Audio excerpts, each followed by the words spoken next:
그러면 대기란 과목은 어떤 것인가 보면은요. 우리가 환경 과목에 수질, 대기, 폐기물, 소음, 진동, 그 다음에 하나 더 있다면은 자연 생태 보건 기사가 있습니다. 그러면 과목은 5가지지만 마지막에 얘기했던 자연 생태 보건은 우리 환경보다는 조경 분야에 가깝습니다. 그래서 환경은 일단 4가지로 보시면 되겠고요. 그 첫 번째에 해당하는 수질, 대기 이랬을 때 세 번째는 폐기물, 네 번째 소음 진동, 5번째 자연 생태 보건.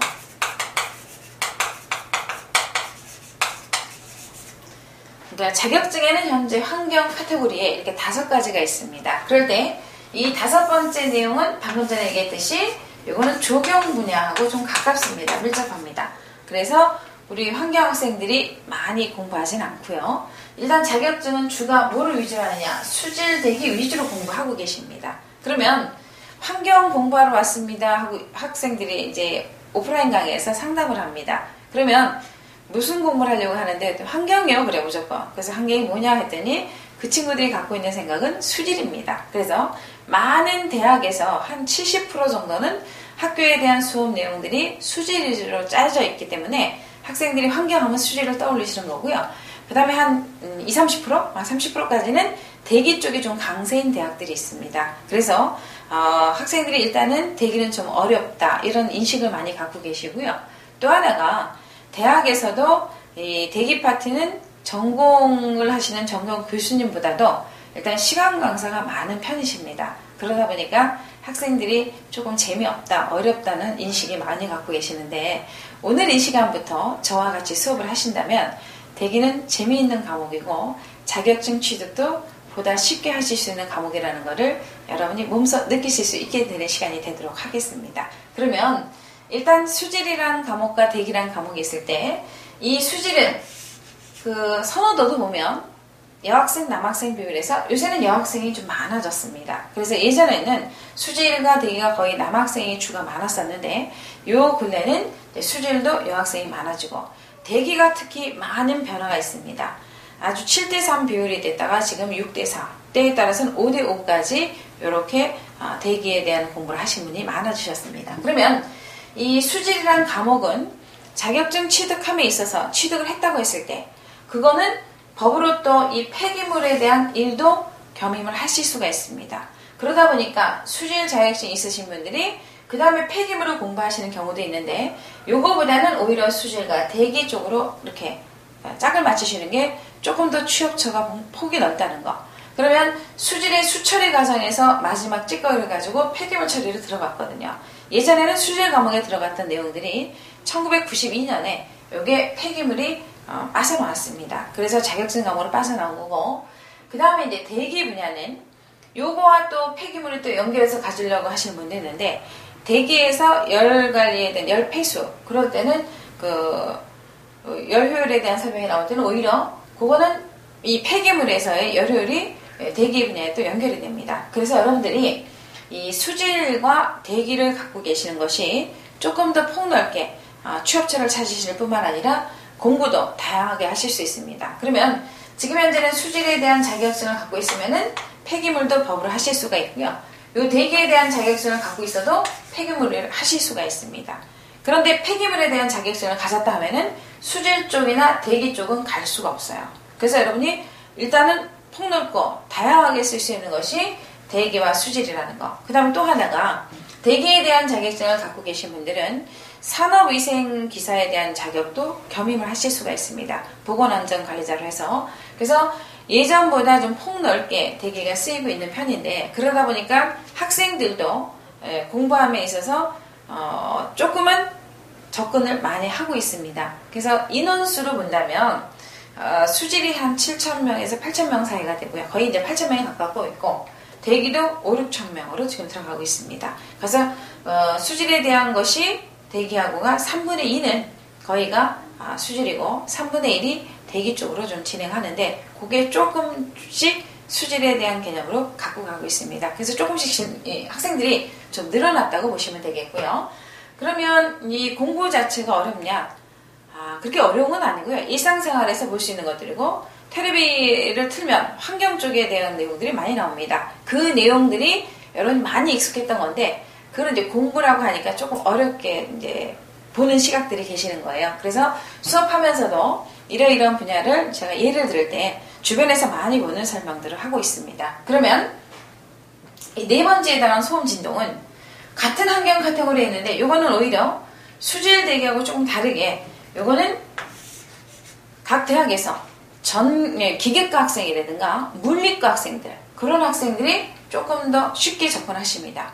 환경 쪽에서는 소음이 조금 환경과 같은 카테고리에 들어가지만은 이 진동 분야를 환경 학생들이 좀 어려워하고 있습니다. 그래서 진동 분야는 기계과 학생이라든가 또는 물리과 학생들이 조금 쉽게 접근하다 보니까 이 환경 이해 학과 학생들에서도 이 소음 진동을 취득하고 있습니다. 그래서 이제 주로 여러분들이 공부하고자 하는 것은 수질과 대기 쪽으로 일단 수질을 따신 분은 오늘 이 시간부터 대기를 따면서 쌍기사에 도전하시고 또 대기를 오늘 처음 시작하시는 분들은 따셨다가 수질에 대한 기사까지 가신다면 여러분들이 1년에 기회는 3번이 있습니다. 자격증 시험이 전반기가 3월에 있고요.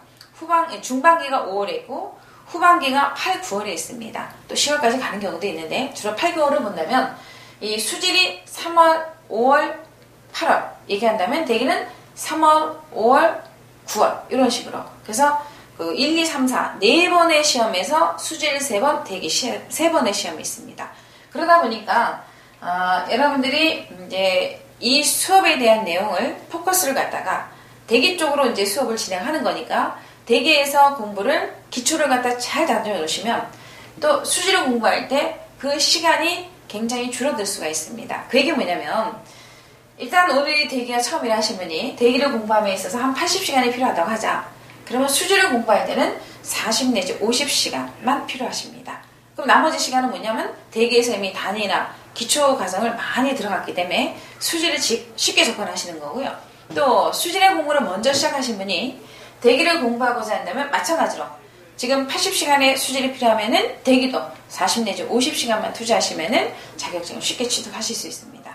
그만큼 얘네들의 연관성이 있고 그 강의의 기본을 깔아주는 시간이 오는 시간으로 보시면 됩니다. 그러면 이제 대기는 이 수질과 같이 자격증을 취득함에 있어서 취업처를 봤을 때 어디가 좀 넓으냐 하면은 현재까지 수질에 대한 자격증 취득 인원이 대기보다 많습니다. 또 취업처도 대기보다 수질이 많아요. 그러니까 3분의 2 정도가 수질의 자격증을 따셨다면 수질의 업체도 그 정도 되고 대기가 3분의 1을 보시면 되는데 이게 지금 점차적으로 위해가스에 대한 규제가 심하다 보니까 대기에 대한 또 필요도가 많이 높아졌습니다. 그래서 예전보다는 취업처도 좀 더 넓어졌고 근데 지금 경제가 굉장히 어렵잖아요. 어려워서 어떻게 하면 이게 사람을 채용하는 데서 조금 줄여주고 또 근근히 지금 그 경제활동을 하고 있는 업체들이 많습니다. 그러다 보니까 이 불경이라고 하지만 여러분들이 보다 어려울수록 자격증 취득을 많이 하셔야 되겠죠. 그래서 2개 이상의 자격증을 갖는다면 취업하는 데는 어려움이 없으십니다. 그래서 그 자격증의 시발점이 되는 것이 오늘 이 시간 수질을 하신 분들은 대기 쪽으로 지금 시작하는 시간이 될 것이고 대기도 첫 시간이 됐을 때 취업처도 방금 전에 얘기했듯이 수일 대기가 많이 땄기 때문에 많은 업체가 일단은 선점을 하고 있고 그 다음에 대기가 3분의 1 이런 식으로 본다면은 여러분들도 거기에서 조금 더 많이 하나보다는 2개의 자격증을 따시라는 얘기를 하는 거예요. 그래서 원하는 쪽에 들어갈 수 있다는 거. 그러면 일단 오늘 수업이 대기이기 때문에 이제 대기라는 과목은 뭐로 인해졌는가 한번 찾아봅니다. 첫 번째 대기 오염 개론. 그 다음 2번째 대기 오염.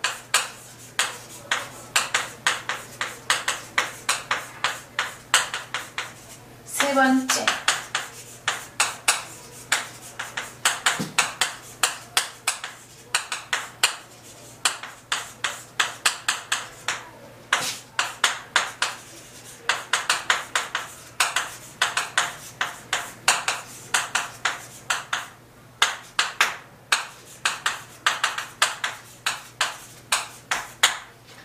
그러면 지금 여기가 대기 이렇게 쓰겠죠. 이게 큰 대자잖아요. 큰 기운을 갖고 이제 공부하는 과정이다 보니까 이 대기가 이 앞에다가 대기형 개론, 대기형 방지기술, 대기형 공정시험 기준 이렇게 썼으면 수질의 경우는 여기 수질오염, 수질오염, 수질오염 바뀌는 거예요. 그래서 같은 과목으로 이루어지고 어디가 차이가 있냐? 요 5번째 과목이 연소공학이 대기라면 수질은 상하수도 계획이 됩니다. 그래서 과목 이름 하나만 바뀌는 거고요. 앞에가 수질에서 대기, 대기의 수질을 바뀌시면 돼요. 그래서 오늘 수업이 이제 대기니까 이 개론부터 연소공학까지 한 과목당 20문항씩 5개의 과목으로 이루어져 있기 때문에 기사의 경우 100문항의 시험을 봅니다.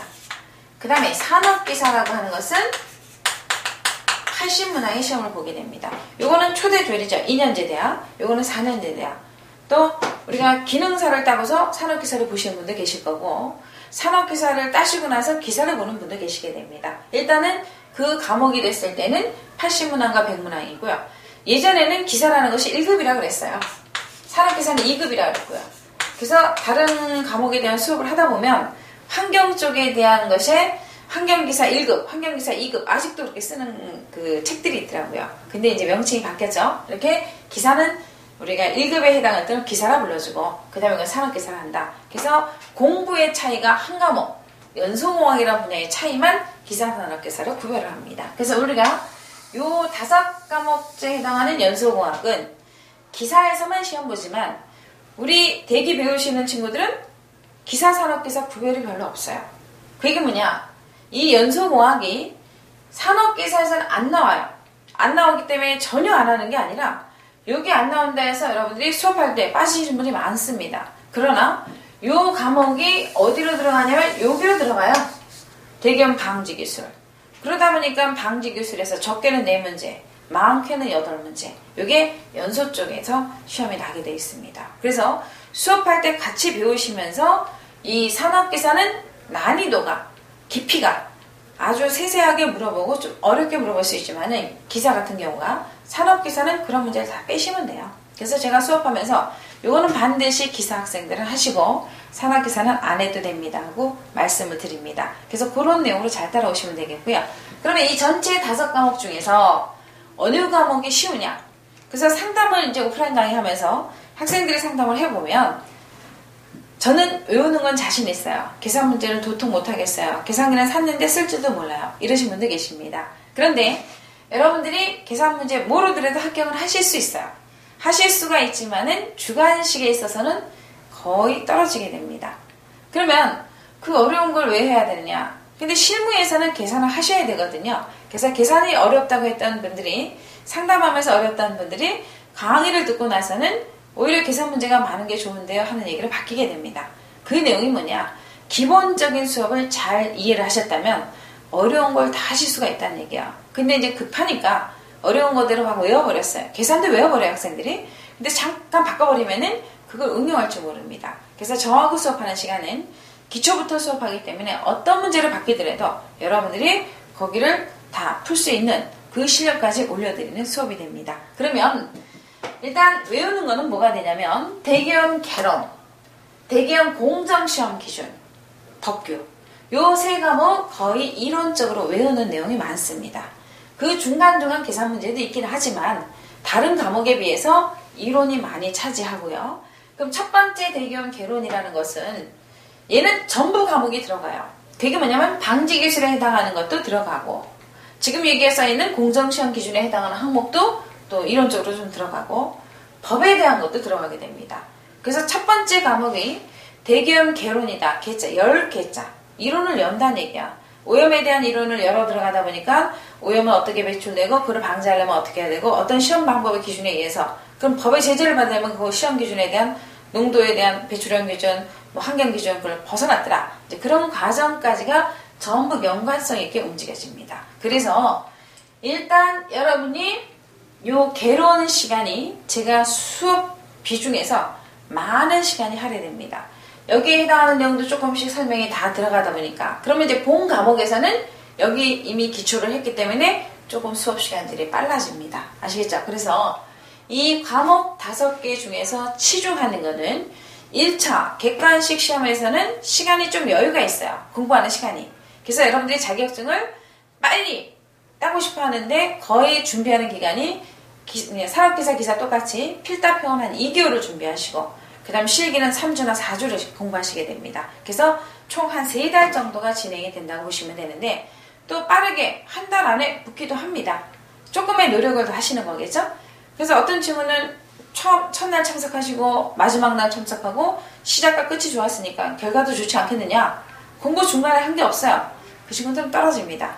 그런데 우리가 빠지지 않고 열심히 강의를 듣고 그 내용을 하루하루 굉장히 많은 시간을 투자해서 복습하라는 게 아니라 짧은 시간이나마 여러분이 그날 배웠던 거를 한 번 정도 읽어보고라도 수업을 참석하신다면 굉장히 머릿속에 남아있는 기억이 오랜 시간을 지탱하게 됩니다. 그래서 여러분들 기억이 많이 난다는 얘기예요. 근데 가방 싸고 들어갔다가 그 다음날 또 오고 가방 싸고 갔다가 또 오고 그러면은 기억이 가물가물하다는 얘기예요. 그래서 반드시 제가 말씀드리는 내용은 예습은 안 하셔도 됩니다. 복습. 그날 배운 거 그날 정도 앉아서 단 20-30분이라도 복습을 하신다면 새겨지는 것이 오래 들어갑니다. 그리고 잘 안 잊어버려요. 그래서 또 이 수업 내용 자체에서도 조금 외우는 기법들이 있습니다. 그 내용은 외워놓고 무슨 뜻인지 모르면 안 되기 때문에 연상하는 수업을 진행하기 때문에 여러분들이 어려우시지 않고 조금 재미있는 말들이 많습니다. 그래서 수업을 잘 따라온다면 좋은 결과가 있을 거고요. 첫 번째 보시면 이렇게 5과목에서 기사산업기사 100문항 중에서 국가시험은 60점이 되면 합격이 됩니다. 그래서 우리가 60%라고 해서 보면 몇 점이 나와요? 60개 맞아야 되겠죠? 여기도 60%에 해당하는 개념으로 6하기가 얼마야? 48개. 그래서 문항수로는 100문항에서 60문항만 맞춰도 합격이 되고요. 또는 80문항에서 48개만 맞춰도 합격이 됩니다. 그래서 제일 좋은 점수 60점, 90점보다도 그럼 60점 맞으나 90점 맞으나 자격증이 똑같아요. 실기까지 패스를 했을 때. 그래서 여러분들이 카트라인선에 간다 못 떴더라도 실기에서 잘하시면 되거든요. 그래서 정 안 되면 외우세요. 몇 개라도. 법 외우는 거 20문항. 이게 20문항, 40문항이잖아요. 그죠? 여기서 나머지 한 30개씩 말했다 해도 합격하실 수가 있습니다. 대신 외우는 거 잘 하셔야 되고요. 그러면 이 연소공학과 방지기술 이 두 과목은 계산 문제가 많습니다. 근데 요 근래는 또 연소공학이 계산 문제가 대여섯 문제로 줄었어요. 예전에는 12개, 10개 그 이상씩의 계산이 많아서 계산이 약하신 분들은 요 과목에서 점수가 많이 빠졌었어요. 근데 이제 근래는 또 이론적으로 많이 또 치중하니까 어쨌든 간 이론적이든 계산적이든 간에 첫 번째 1차에서 잘 배워주면 계산 문제를 조금 더 시간을 많이 할애해서 수업을 하기 때문에 기초 잘 받아 놓으시면 2차가 들어갑니다. 이게 1차 필답형, 선택형이라고 하죠. 지금은 1번부터 4번까지. 예전에는 가나다라. 지금은 1, 2, 3, 4로 바뀌었습니다. 그럼 2차는 실기라고 얘기를 해서 학생들이 시험을 2번 보는 줄 알아요. 1차 시험 하나, 2차 시험 하나. 그게 아니라 환경은 3번을 시험 보셔야 됩니다. 그러면 2차 실기가 뭐로 나왔냐? 첫 번째 주관식이라 해서 필답형이에요.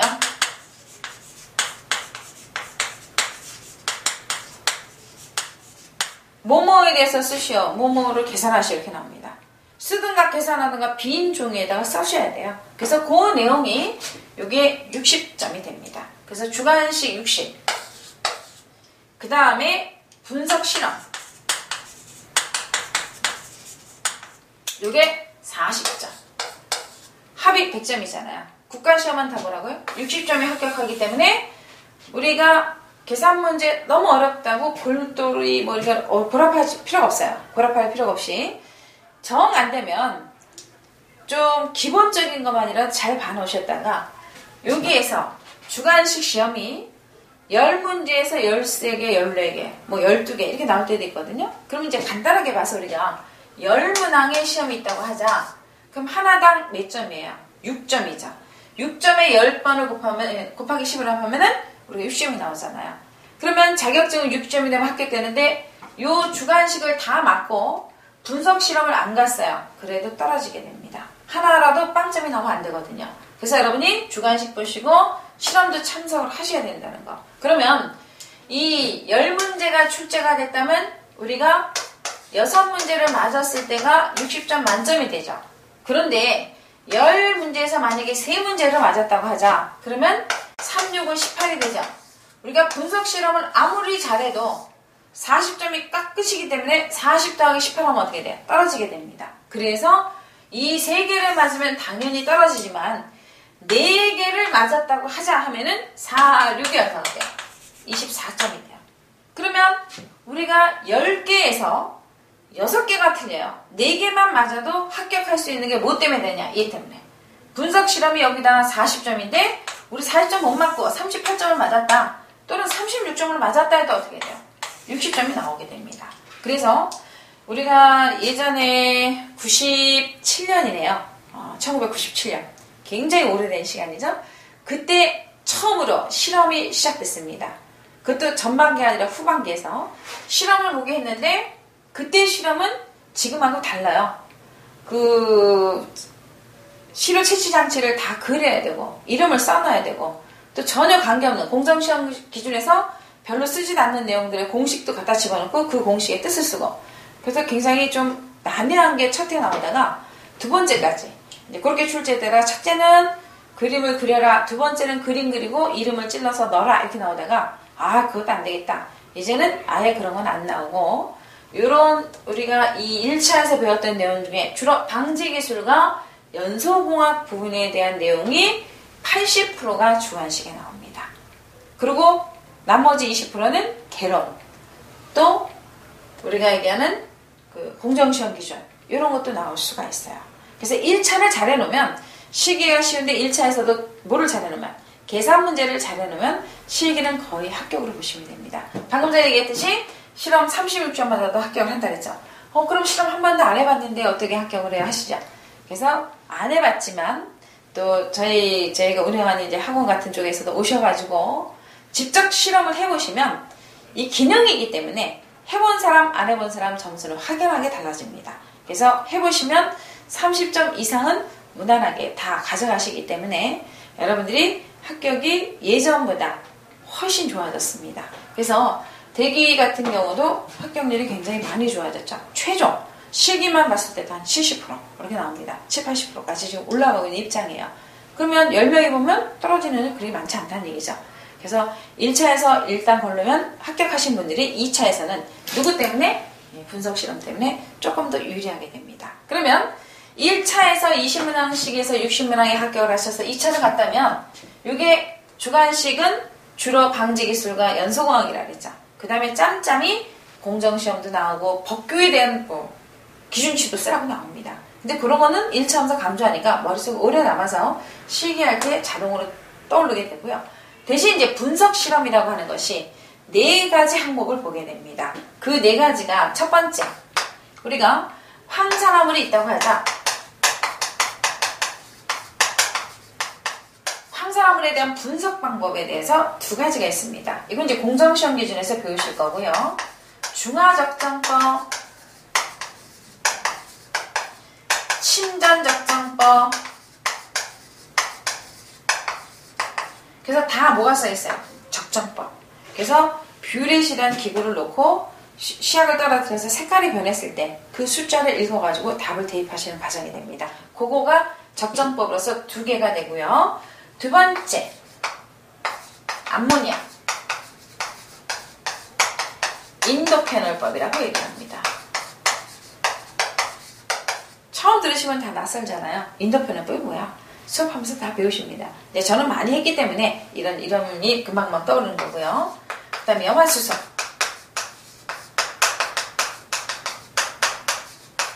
티오시안 또는 치오시안이라고도 얘기합니다. 티오시안산 제2수용법. 그래서 이 명칭은 3개예요. 근데 첫 번째가 뭐서 2개가 나와요. 그래서 하나, 둘, 셋, 넷. 그러면 방금 전에 적정법은 뷰렛을 넣고 시약이 집어넣어서 흔들어서 색깔이 변색되는 걸 갖고 찾아내는 방법이라면 얘네 둘은 흑강강도법이라서 기계를 이용해서 여러분이 만들어서 조제한 시약을 갖다가 빛을 투과해서 읽어준 값으로서 찾게 됩니다. 그럼 이제 실험은 이렇게 4가지가 나오는데 방금 전에 했듯이 요거가 태도 점수가 있다는 얘기예요. 준비물 다 가지고 하셔야 되고 또 대기는 구두 테스트가 있습니다. 실험하면서 감독관이 앞으로 나오세요. 그래서 실험 장치 배열하세요. 그리고 얘가 뭐냐 이런 것도 물어보기도 합니다. 처음에는 어렵다고 생각하겠지만은 수업 시간에 다 배우십니다. 그래서 이 4가지 항목이 시험 보는데 뭐가 나올지 모르잖아요. 그래서 여기에서 시험 보는 기간 동안 첫 회 시험이 있다, 두 번째, 세 번째 시험이 있다 그랬죠? 그 시험 동안에 2가지가 돌아갑니다. 뭐 중화가 나왔다, 인도가 나왔다 하자. 저번 시험에서. 그 다음에 2회차에서는 침전이 나오고 TOCI 나올 수도 있고 아예 침전과 인도가 나올 수도 있습니다. 여기 조합은 어떻게 될지 몰라요. 그래서 4개의 시험은 다 할 수 있도록 배우고 시험을 보신다면 여러분들이 결과는 기다렸을 때 다 자격증이 손에 쥐어지게 됩니다. 쥐어진 자격증을 가지고 여러분이 원하는 거, 일단 산업체 가시는 거 원하시겠죠? 나는 싫어요, 공무원 할 거야 하신 경우도 있어요. 근데 공무원은 필수가 또 뭐예요? 자격증 있으셔야 됩니다. 가산점 혜택이라는데 그거는 생각하시면 안 되고요. 공무원 시험 준비하신 분 자체들이 이미 시작할 때, 스타트할 때 자격증 필수로 갖고 계시고 또 자격증이 9급, 7급 있었을 때도 다 뭐예요? 산업기사만 있으면 가능하세요. 그러고 나서 더불어서 정보처리 같은 경우가 또 가산점으로도 들어가다 보니까 이 기본 가산점이라는 자격증은 갖고 계셔야 돼요.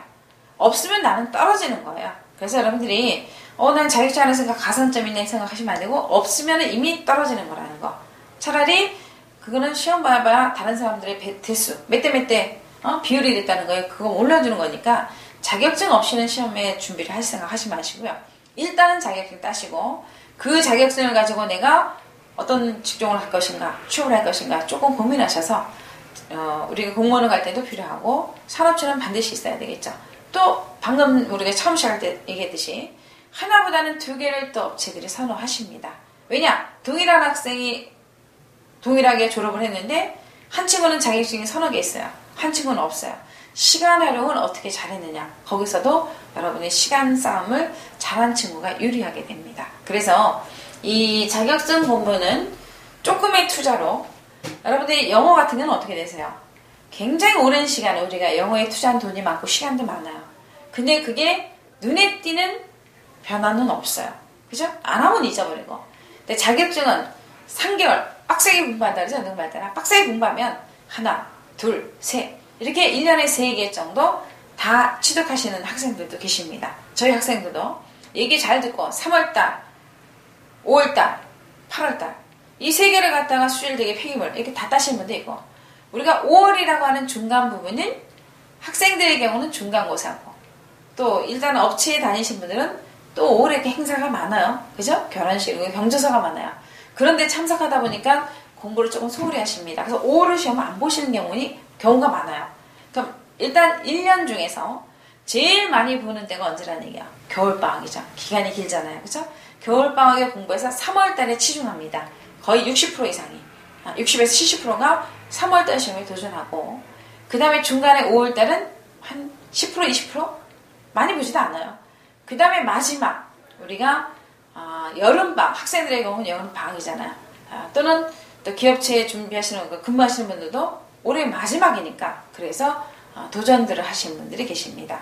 그러다 보면 일단은 첫 번째, 두 번째, 세 번째에서 내가 어느 쪽에 속하느냐 여러분들이 이 강의를 잘 들으시고 자기의 필요한 때 좋은 결과가 있으시도록 열심히 또 저와 함께 같은 한 배를 탔으니까 모든 분들이 강의를 들으신 모든 분들이 자격증을 따셔서 원하는 곳에 취업을 할 수 있도록 제가 최고의 강의로서 최선으로 노력을 해서 여러분한테 보다 쉽게 전달하여서 여러분이 자신있게 자격증을 취득하는 시간이 될 수 있도록 강의를 하도록 하겠습니다. 그래서 일단 강의는 이렇게 1차, 2차가 진행되는 거 설명을 드렸고요. 그러면 이제 제일 중요한 게 뭐냐면 단위 환산이에요. 그래서 제가 과목에 대한 설명이 이렇게 진행되고 나서 이제 수업을 딱 처음을 할 때 계산 문제에 대한 수업이 나왔을 때 여러분들이 많이 당하는 게 오늘 수업하는 가장 기본 강의 단위도 많지 않습니다. 그 한 5가지에 대한 단위를 왔다 갔다 이렇게 여러분들이 볼 줄 아시는 거 그 능력만 가지시면 이제부터 시작할 때부터 저는 외우는 것만 자신 있고 계산은 포기했어야 했던 분들도 계산이 재밌어지는 시간이 되겠습니다. 그래서 여러분들이 조금 더 이제 마음을 열고 자신 있다는 말, 할 수 있다. 그럼 되잖아요. 그렇죠? 할 수 있다. 어렵다고 했지만 할 수 있다 해서 예전보다는 많은 학생들이 대기를 이제 하고 있습니다. 근데 여러분들도 태어난 게 늦게 태어났으니까 지금 수업 듣는 거 아니에요. 그리고 또 다른 일이 바쁘셔서 이제부터 수업을 하려고 하시는 거니까 이 시간부터 잘 따라오신다면은 대기 굉장히 쉽게 접근해서 쉽게 취득할 수 있다는 거. 그래서 잠깐 뒤에 여러분과 같이 단위원산에 대해서 배워보도록 하겠습니다.